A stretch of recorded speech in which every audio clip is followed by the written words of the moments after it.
Você acompanha a partir de agora na edição de hoje do Nazaré Notícias.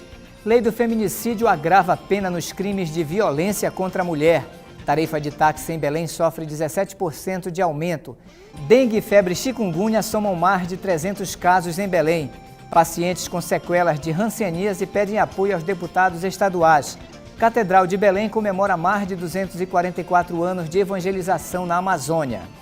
E vamos dar mais detalhes sobre a lei do feminicídio. Hoje é quarta-feira, 29 de abril, e o Nazaré Notícias já está no ar.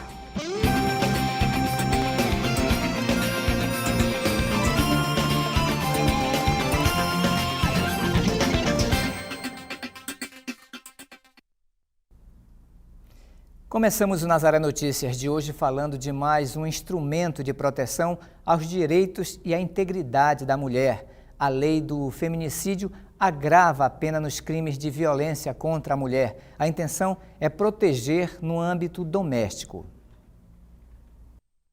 A Lei 13.104 de 2015 entrou em vigor no dia 10 de março e classifica como crime hediondo o assassinato de mulheres em decorrência de violência doméstica e discriminação de gênero. Ela entrou em vigor para qualificar os homicídios praticados contra mulheres em razão da sua condição de sexo feminino.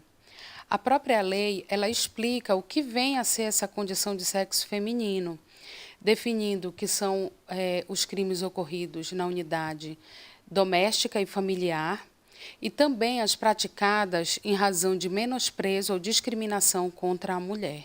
A nova lei modifica o Código Penal para introduzir um novo crime e complementa a Lei Maria da Penha, que entrou em vigor em 2006, destinada a combater a violência doméstica e de gênero. Então, a lei do feminicídio, ela veio justamente ao encontro da Lei Maria da Penha, tá? Definindo aquilo que nós chamamos de ação discriminatória positiva, ou seja, atingindo aquelas mulheres que estão em situação de vulnerabilidade e corrigindo essa distorção, não em relação do sexo em si, mas questões de gênero, que nós sabemos que o conceito gênero, tá? Ele é um termo muito mais abrangente do que a questão biológica, que é o sexo. O gênero, ele atinge fatores sociais, econômicos, culturais. O que trouxe à tona a discussão sobre a nova lei foi um crime ocorrido recentemente no município de Ananindeua, no estado do Pará. Infelizmente, um caso de homicídio nessas condições, em que o agressor ele foi autuado em flagrante delito e já indiciado pelo artigo 121, parágrafo 2º, inciso 5º, que nada mais é do que a definição do feminicídio. A lei busca diminuir a violência doméstica. Para isso, a pena do crime é de 12 a 30 anos de prisão. Ele pode ser condenado hoje pelo simples fato de ter praticado um homicídio nessas condições, tá, do feminicídio, tá, a uma pena de 12 a 30 anos. Antes da lei do feminicídio, se não tivesse uma outra qualificadora, essa pessoa poderia ser condenada a um homicídio simples, que aí sim é uma pena de 6 a 20 anos. Há a possibilidade de agravar a pena em outros casos. A lei ela prevê ainda algumas circunstâncias de aumento de pena, ou seja, além dela tornar o crime qualificado, já atribui uma pena maior ao crime de homicídio. Também são previstos alguns casos de um aumento maior ainda da pena. E aí nós temos o homicídio praticado contra as mulheres logo após o parto, 3 meses, até 3 meses logo após o parto, contra gestantes, contra as mulheres menores de 14 anos e maiores de 60 anos, ou deficientes físicas. É importante ressaltar também que nem todo homicídio praticado contra mulheres se enquadra na nova lei. Ele vai ter que ocorrer dentro do âmbito da unidade doméstica e familiar ou em razão de menosprezo e discriminação à mulher. Para garantir a investigação, as pessoas devem procurar as delegacias especializadas e fazer a ocorrência. No estado do Pará, em razão de nós termos uma delegacia também especializada em crimes de homicídio, que tem uma maior estrutura para investigar tais casos, ficou estabelecido que os feminicídios eles também seriam investigados pela Divisão de Homicídios, em conjunto com a Delegacia da Mulher. E vamos continuar a falar sobre a violência contra a mulher. No quadro de direitos de hoje, Caroline Guimarães conversa com o advogado Paulo Barradas sobre a lei do feminicídio. Não é isso, Carol? É isso mesmo, Marcos. Lembrando que quem quiser participar conosco pode ligar para o 4006-9211. O advogado Paulo Barradas está mais uma vez aqui conosco. Doutor, primeiro, na reportagem nós vimos que ela caracteriza muito essa questão de crime hediondo. O que é o crime hediondo cometido contra a mulher? O crime hediondo é alguns crimes que são separados do Código Penal. Dentre os crimes possíveis cometidos no nosso país, dentre as situações que são criminalizadas pela lei, alguns são separados para ser considerados hediondos. O crime hediondo é aquele crime que causa uma repugnância maior, uma reprovabilidade maior e, por isso, tem a aplicação da pena de forma diferenciada em relação aos crimes que causam também reprovabilidade, mas uma reprovabilidade menor por parte da sociedade. Agora aborda a questão do gênero, não apenas violência contra o sexo feminino, mas contra o gênero. O que isso significa? É verdade. O feminicídio é um homicídio agravado por ter sido motivado por questões de gênero contra a mulher. Então veja, nem todo feminicídio será competência da Maria da Penha, nem todo crime de competência da Maria da Penha será feminicídio. Como se dá isso aí? Bom, o feminicídio é um homicídio qualificado porque o que inspirou esse homicídio foi a desvalorização do gênero feminino. Foi a inconformidade do seu autor por questões de gênero, de entender que aquele gênero não era digno, não era capaz, ou enfim, nascida no gênero. A inspiração do crime nasceu a partir do gênero. Mas perceba que o feminicídio ele é um homicídio, enquanto que a Lei Maria da Penha ela fala de vários crimes, dentre eles o homicídio. Mas, por exemplo, um casal, quando há uma lesão corporal dentro do âmbito das relações familiares, será competência da Lei Maria da Penha, mas não será feminicídio. Do outro lado lá, o feminicídio, quando ocorre fora do âmbito familiar, mas mesmo assim inspirado por questões de gênero. Por exemplo, pode ocorrer no âmbito do trabalho, do homem se inspirar no crime, o crime seria inspirado por questões de gênero, ou seja, o homem achar que a mulher não é digna de fazer aquele trabalho, não é competente o suficiente para fazer aquele trabalho e chegar absurdamente a um homicídio aí. Seria, nesse caso, um feminicídio, porém não tratado pela Lei Maria da Penha por estar fora das relações domésticas. Então, na verdade, como brilhantemente falou a expositora aí que me antecedeu, elas são complementares as duas leis e ela vem trazer para a mulher, mormente nas situações de maior vulnerabilidade, que é o caso da grávida, da parturiente, né, até 3 meses após o parto, em algumas situações que está mais vulnerável ainda, trazer uma proteção legal maior, porque a lei ela é desigual perante os desiguais à proporção que os desiguais se desigualam. Então, se há uma parte mais fraca, a lei tem que trazer uma proteção maior, para que todos gozem do mesmo espaço em sociedade, para que a vida seja harmônica, enfim. O ideal é que a gente não precisasse nunca aplicar essa lei, porque não ocorressem casos dessa jaez. Mas, infelizmente, eles ocorrem e a lei tem que ser aplicada severamente. Agora, a lei do feminicídio ela é uma lei recente. Ela foi aprovada agora no mês de março, né? No dia 10 de março. E um caso aqui no estado do Pará já foi enquadrado dentro dessa lei, que foi o que aconteceu no município de Ananindeua, que a delegada da Delegacia Especializada de Atendimento à Mulher explicou, que foi a estudante de nutrição da UFPA, foi morta pelo professor da academia dentro de casa. Eles tinham uma relação. Por que isso se enquadra na lei do feminicídio? Ali, na verdade, houve só a denúncia, ainda não foi julgado. Então, não podemos ainda falar de culpa, não podemos considerar o acusado culpado do crime, mas ele foi até então somente acusado e vai poder livremente provar aí ao longo do processo a sua inocência, se assim o desejar. Mas a denúncia se baseou no crime de feminicídio, ou seja, foi um homicídio agravado pelo fato da condição feminina. Me parece que pelas circunstâncias apuradas na época do fato, o fato se deu porque o acusado não admitia a ideia da vítima de ter um relacionamento mais firme, mais sólido, queria ter um relacionamento mais distante, o que gerou uma discussão e acabou culminando com o homicídio. Essa teria sido a denúncia. Não estou dizendo que isso aconteceu, porque isso a gente só vai saber ao final do processo. Mas aí, perceba, inspirou-se, no caso disso ser verdade, inspirou-se então o autor, o acusado, na condição de mulher. Ocorreu porque a vítima era mulher. Se fosse um outro homem, aquele crime não ocorreria, pelo menos não naquela situação. Então, por isso, temos aí estampada a situação trazida pela lei, prevista pela lei, do agravamento do homicídio pela condição feminina. Agora, a lei prevê uma pena de 12 a 30 anos de reclusão e um telespectador anônimo pergunta se esse crime, ele é afiançável? Esse crime, ele é afiançável.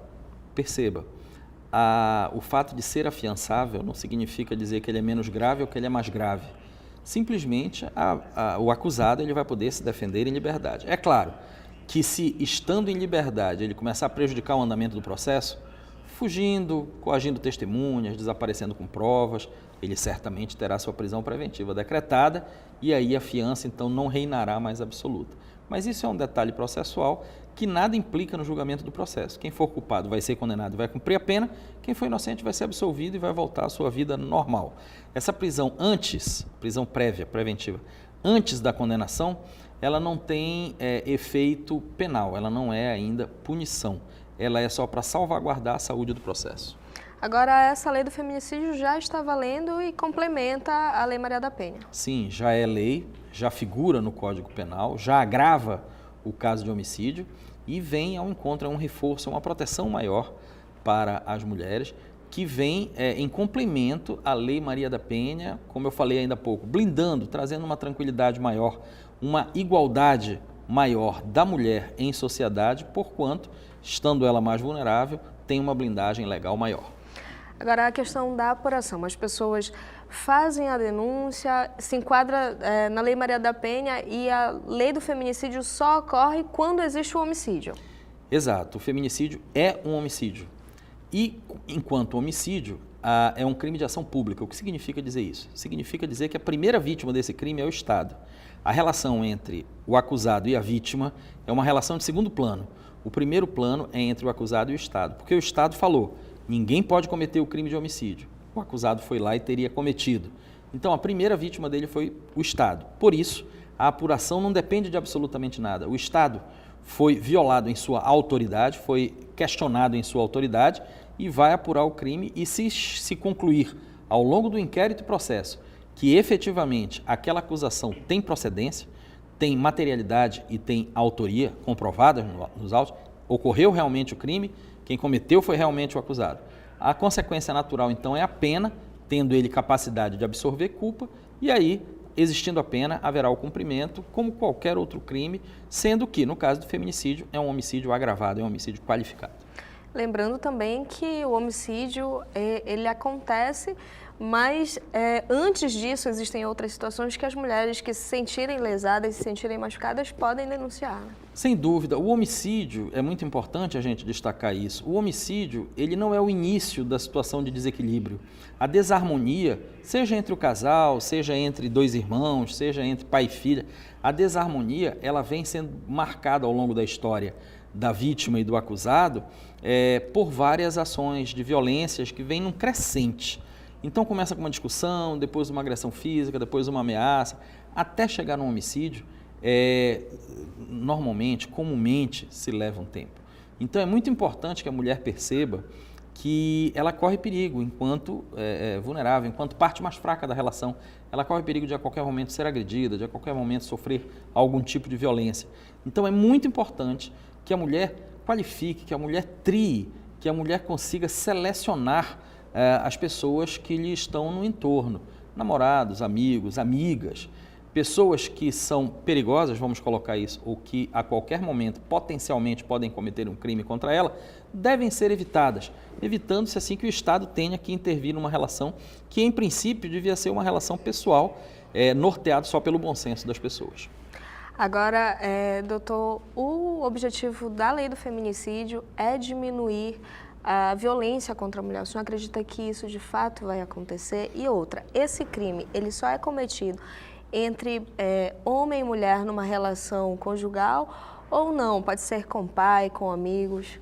Olha, o feminicídio é pela condição de mulher, então não é pela condição de esposa, ou de namorada, ou de parceira. Então, o pai, qualquer pessoa, é um crime comum, não é um crime que tenha que ter qualidades especiais para se cometer, não é um crime próprio.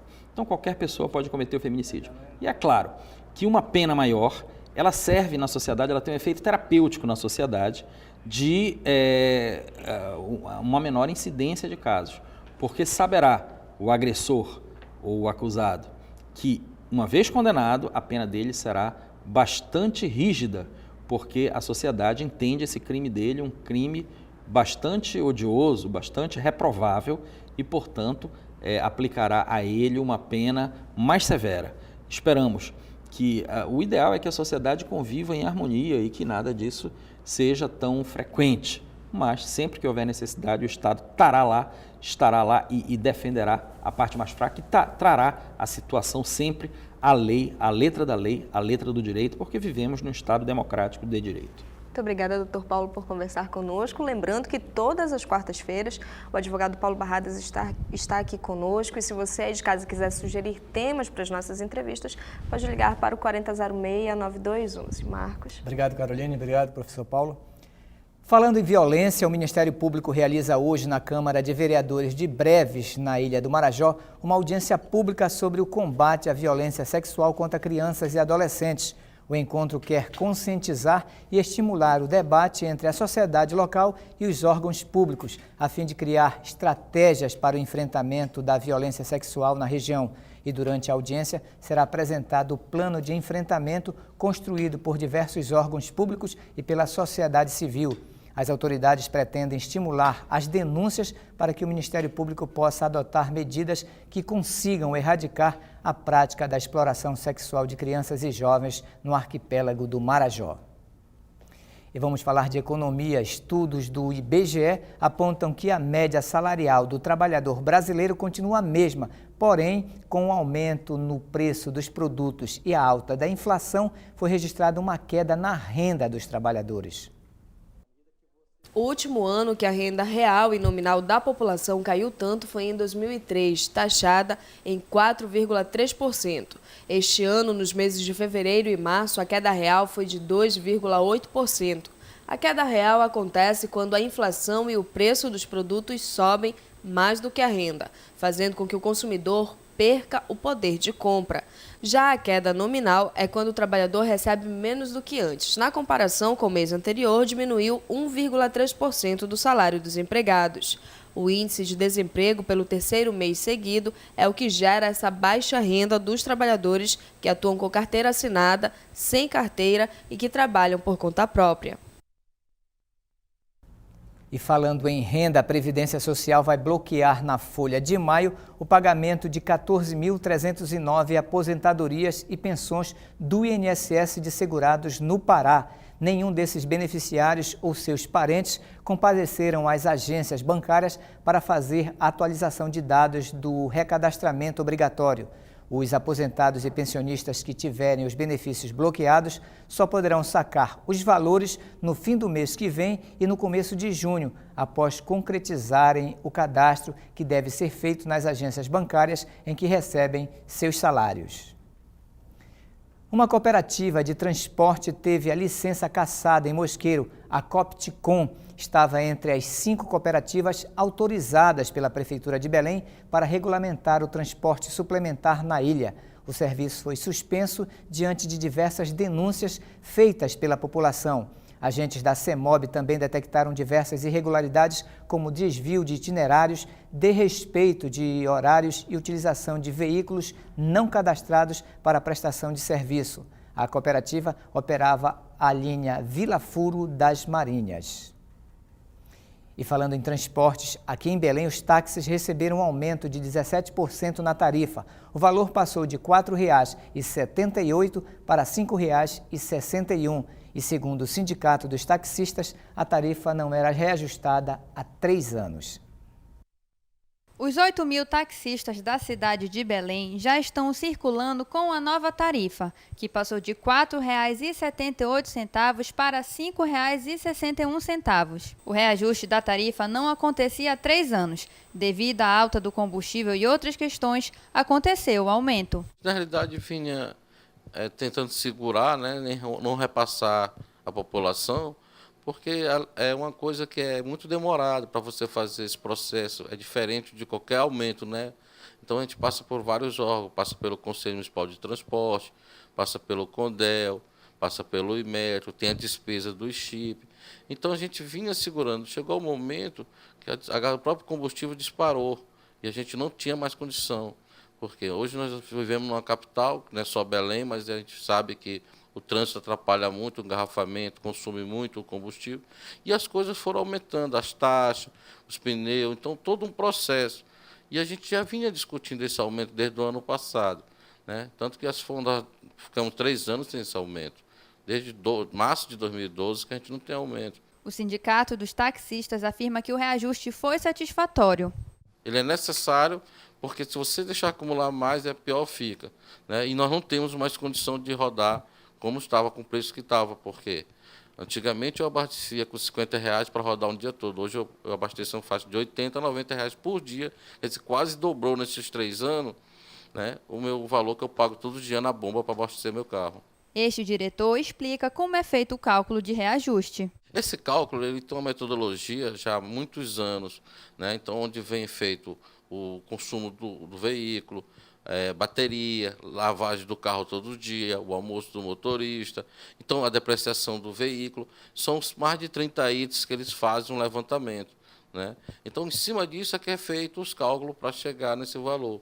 Então, tanto que nós passamos pelo Conselho. Esta decisão agradou os motoristas. Melhora um pouco na renda, né? Aumenta um pouco Não foi o suficiente, porque nosso combustível já aumentou tantas vezes, não chegou nem no patamar que era para chegar, mas dá uma melhorada um pouco. O que a gente fazia no valor antigo, com certeza melhora um pouco mais, né? Para a gente foi ótimo, né? Porque a gente, durante esse ano, a gente já tivemos 3 aumentos de combustível e até agora, graças a Deus, está melhorando, né? Só tem passageiro que reclamam, mas tem outros que não. A gente já está suficiente o valor que a gente estava esperando. O Sindicato dos Taxistas informa que este reajuste tarifário é apenas para a cidade de Belém. A Ananindeua vai ter outro aumento que pode ser até diferenciado o preço. Então a gente deixa muito claro à população que esse aumento é só para Belém, certo? Então a Ananindeua não tem posicionamento nenhum, que o próprio sindicato deles lá é que vão procurar esse aumento. Então só para a gente esclarecer a população que é Belém, a tabela é para Belém. E ainda falando sobre trânsito aqui de Belém, os radares da Avenida Almirante Barroso passarão por mais uma etapa de aferição hoje. Os testes com os equipamentos serão realizados a partir das 23 horas, horário em que o fluxo de veículos está reduzido no cruzamento com a Avenida Tavares Bastos. E de acordo com a Superintendência Executiva de Mobilidade, os 2 lados da via, em momentos diferentes, terão que ser totalmente interditados. Agentes de trânsito estarão orientando no local. E você acompanha ainda nesta edição: dengue, febre e chikungunya somam mais de 300 casos em Belém. Pacientes com sequelas de hanseníase pedem apoio aos deputados estaduais. Catedral de Belém comemora mais de 244 anos de evangelização na Amazônia. E voltamos com Nazaré Notícias, agora falando de saúde. Dengue, febre e chikungunya são doenças que estão cada vez mais comuns aqui no Pará. Segundo a Secretaria Municipal de Saúde, só aqui em Belém existem mais de 300 casos confirmados. E é preciso que a população fique atenta para os sintomas das doenças que são semelhantes. Atualmente, o Pará apresenta 1.008 casos de dengue e 3 casos da febre chikungunya. O período de chuvas no estado contribui para a proliferação dessas doenças. Segundo a Secretaria de Estado de Saúde Pública, cerca de 90% dos casos são ocasionados por água parada. Com esses dados, a população deve ficar alerta para os sintomas das doenças que são semelhantes, como a febre, a dor articular, a dor no corpo. Só que no chikungunya nós não temos assim com relevância a dor retroorbitária, a dor atrás dos olhos. Isso faz uma diferença. A outra coisa é que a dor articulares na chikungunya é bilateral. Se você tem no joelho, tem no outro, se você tem no calcanhar, tem no outro, no tornozelo, tem no outro, e assim sucessivamente. Já na dengue não é obrigado ter isso, mas no chikungunya é uma do que a gente pode até que dizer que é um fator patognomônico dessa doença, ou seja, é característico dessa doença, é essa dor articulada bilateral. E a outra é que ele sofre uma inflamação que não apresenta as características de uma inflamação, ou seja, o rubor, a quentura, isso não tem no chikungunya, apenas a gente encontra um inchaço branco que a gente chama, que é aquele que não tem o rubor. E isso é uma característica para o nosso colega médico não confundir com a dengue quando aparecer. O transmissor tanto da dengue quanto da febre chikungunya é o Aedes aegypti. Não há um tratamento específico para essas doenças, mas a população deve ajudar na prevenção. Você sabe que infelizmente hoje, ainda no século XXI, 2015, nós não temos um tratamento extremamente eficaz para vírus. E nós não temos um tratamento eficaz para dengue, para chikungunya, como nós não temos ainda para todas as nossas hepatites e todos os vírus, como eu já disse. São tratamentos paliativos, são tratamentos principalmente para tirar a pessoa do sufoco, são aquele tratamento de suporte que a gente fala. O melhor tratamento é evitar que alguém pegue essa doença. Como nós podemos evitar isso? Tratando de não deixar o mosquito transmissor nascer. Essa é a melhor maneira que a gente tem, é a prevenção. Este doutor diz que as duas doenças são consideradas perigosas. A gente não pode nem ter assim uma avaliação de qual as duas é mais perigosa, até porque a dengue, no sentido de óbito, de mortalidade, ela mata mais do que a chikungunya, mas a chikungunya mata. Só que no outro lado, quando deixa sequela, o chikungunya deixa mais sequela e que a gente pensava que era por umas semanas, meses, 3 meses, um ano, não, pode ficar sequelas para o resto da vida. O chikungunya é uma doença que é estudada há bem pouco tempo, em relação às outras, e que cada vez hoje, como passou a ter também casos na Europa, principalmente na França, na Itália, os pesquisadores começaram a olhar com mais dedicação essa doença e hoje já se descobriu muitas coisas a mais do que tinha no chikungunya. A CESPA diz que está trabalhando para que sejam reduzidos os casos de dengue e da febre chikungunya. Tratando com maior rigor, junto com a cooperação dos municípios, dos 144 municípios, para que nós não tenhamos uma elevação do mosquito transmissor. Ou seja, a gente tem que baixar a sua incidência. Se a gente baixar abaixo de 1%, ninguém vai pegar nem dengue nem chikungunya, mas isso cabe não só ao governo, é preciso que outras entidades tenham, é preciso que outras secretarias sejam envolvidas, não só a saúde pode tomar orientação, pode ficar como orientador das outras secretarias, mas é preciso que envolva a Secretaria de Educação, a Secretaria de Obras, a Secretaria de Meio Ambiente e ter uma coleta adequada dos lixos que está, porque hoje 90% do Aedes aegypti nasce fora de casa. E nesta quinta-feira, dia 30, a CESPA realizará no Instituto de Estudos Superiores da Amazônia, o IESAM, uma capacitação de médicos e enfermeiros sobre o manejo da dengue e da febre chikungunya, com a finalidade de orientar os profissionais quanto ao protocolo das doenças e medidas a serem adotadas. O aumento de casos de leishmaniose deixaram o município de Marabá em alerta. Apenas nos primeiros 4 meses deste ano foram confirmados 21 casos da doença, que ao longo de 2014 registrou 18. O mapeamento do Centro de Zoonoses apontou que 21 bairros apresentaram altos índices da doença. Na última semana, o Ministério Público recomendou à Prefeitura que adotasse medidas para combater o problema. E ainda sobre saúde, as farmácias de Mosqueiro poderão funcionar 24 horas. A adequação do horário de funcionamento foi discutida esta semana no Ministério Público Estadual. Caroline Guimarães tem mais informações. A iniciativa partiu dos médicos que avaliam que, com o melhor funcionamento, haverá um maior atendimento da população local. De acordo com o Ministério Público do Estado, eles já avançaram em muitos pontos da iniciativa. Uma nova reunião foi marcada para o dia 25 de maio, a fim de formalizar o acordo e fazer valer o novo funcionamento de 24 horas das farmácias. Caroline Guimarães para o Nazaré Notícias.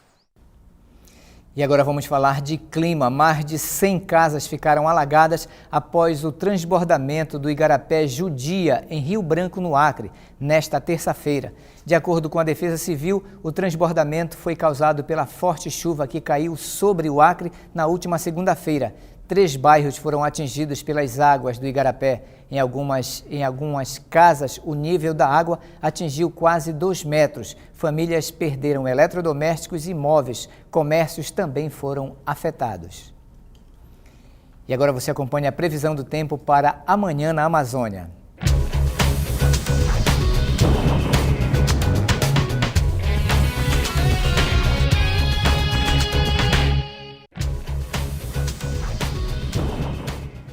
Na capital paraense, o tempo amanhece nublado e à tarde pode chover. A temperatura mínima será de 23 graus e a máxima de 32. Em Óbidos, no Baixo Amazonas, amanhã será ensolarada, com grande possibilidade de chuva à tarde.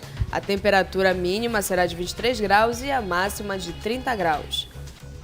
E em Rio Branco, no Acre, o tempo será encoberto com pancadas de chuva. A temperatura mínima será de 23 graus e a máxima de 32.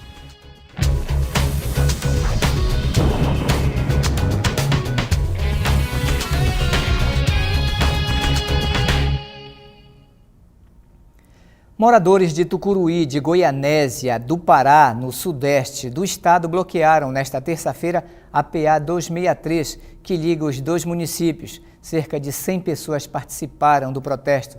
Os manifestantes protestaram sobre as condições da estrada.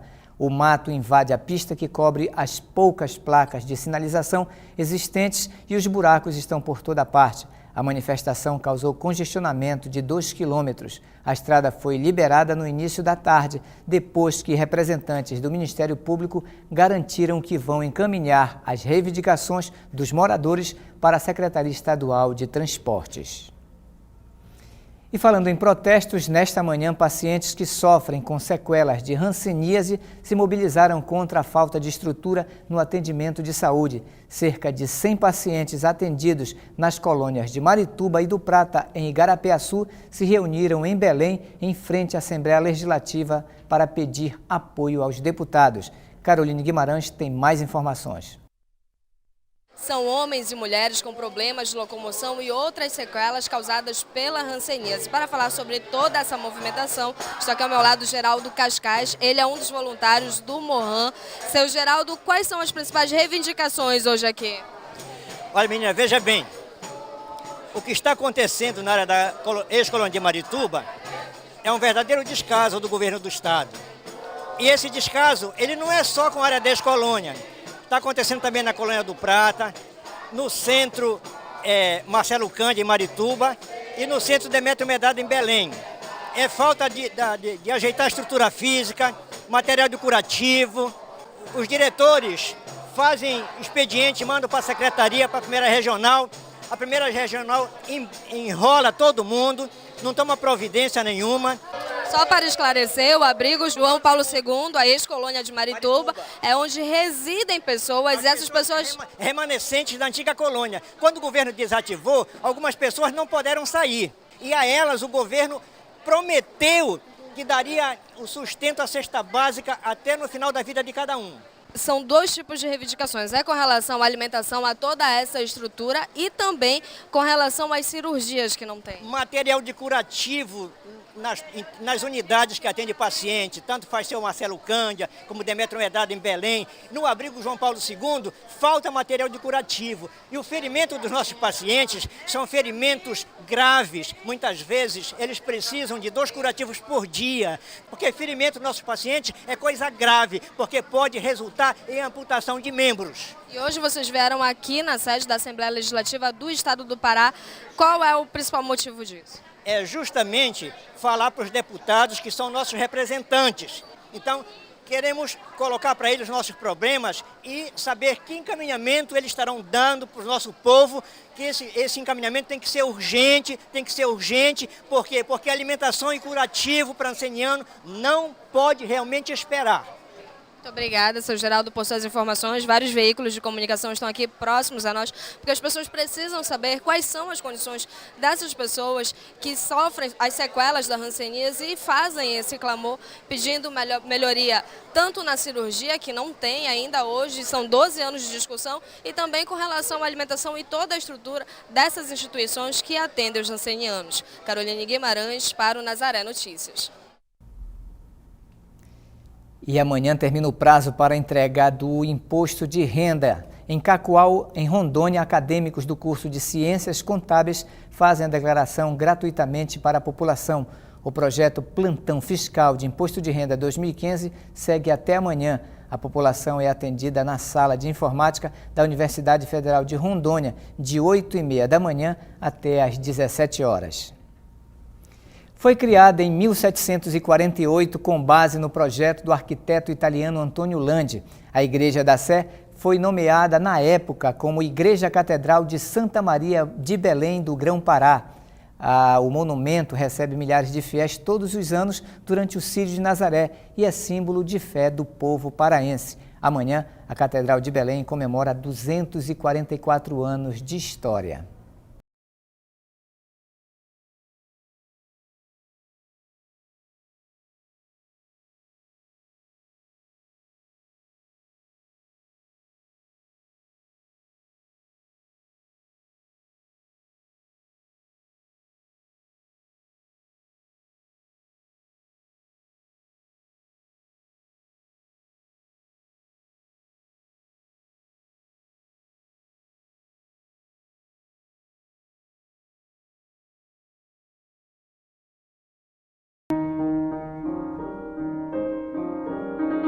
Como um livro, a Catedral de Belém conta grandes histórias. Ela acompanha a construção das cidades. Então, através de uma igreja, na verdade, tu podes ler a história da arquitetura, ler a história da cidade, ler a história da comunidade religiosa que a manteve. Então ela aparece, ela tem detalhes, já no período neoclássico, ela tem detalhes coloniais, ela tem detalhes que são mais barrocos, e ela vai se construindo até chegar aos nossos dias com o esplendor que ela chegou depois da última restauração. Em 1941, a catedral foi considerada Patrimônio Histórico e Artístico Nacional, mas vai além de um espaço de visitação. Estar aqui é a oportunidade de vivenciar experiências de espiritualidade. É a sede da igreja, a igreja-mãe, de onde o bispo governa a igreja, de onde emana toda a ação pastoral. Ela pode ser um ponto turístico de observação da arte, da arquitetura, de tudo aquilo que existe, do órgão, que é uma maravilha, mas a igreja ela não se resume só a isto.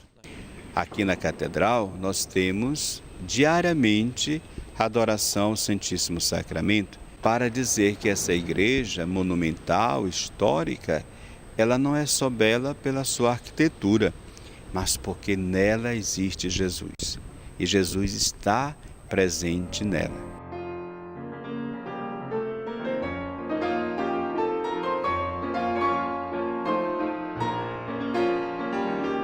O prédio que materializa para a história o início da ocupação de Belém pelos portugueses reúne elementos diferentes da estética artística. Ao longo dos séculos, sofreu muitas reformas, mudanças que marcaram suas épocas.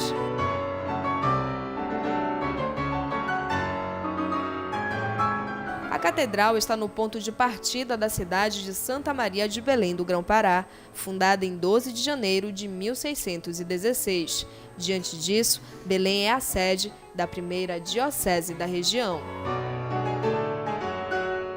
visitante que chegar nesse espaço que hoje nós estamos e chamamos de Catedral de Belém, que é a Igreja da Sé, se ele transportar ali a porta e olhar para a sua direita, ele vai ver o forte do presépio. E é justamente lá que nasce a primeira edificação religiosa, que é a Capela de Santo Cristo. Infelizmente, né, pela própria precariedade que ela foi construída, ela não nos deixou elementos suficientes para que ela fosse erigida, construída novamente.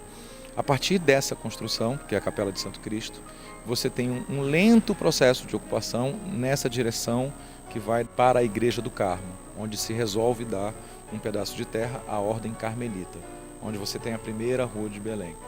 Insisto, lentamente esse processo vai ser dado na construção de outros espaços. E aí que outros espaços são esses? São a Capela de São João, depois a Igreja de São Francisco Xavier, que depois vai mudar de nome para Santo Alexandre, e esse espaço de Nossa Senhora das Graças.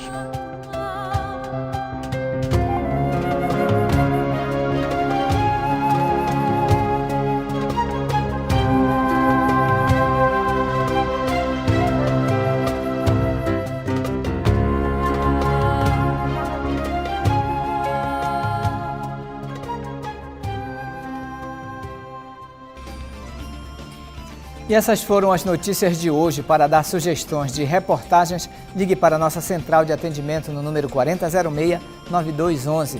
Se você quiser rever nossos vídeos, acesse o portal Nazaré, www.fundacionazaré.com.br ou acesse a nossa página no Facebook. O Nazaré Notícias fica por aqui, nos encontraremos amanhã na próxima edição. Até lá!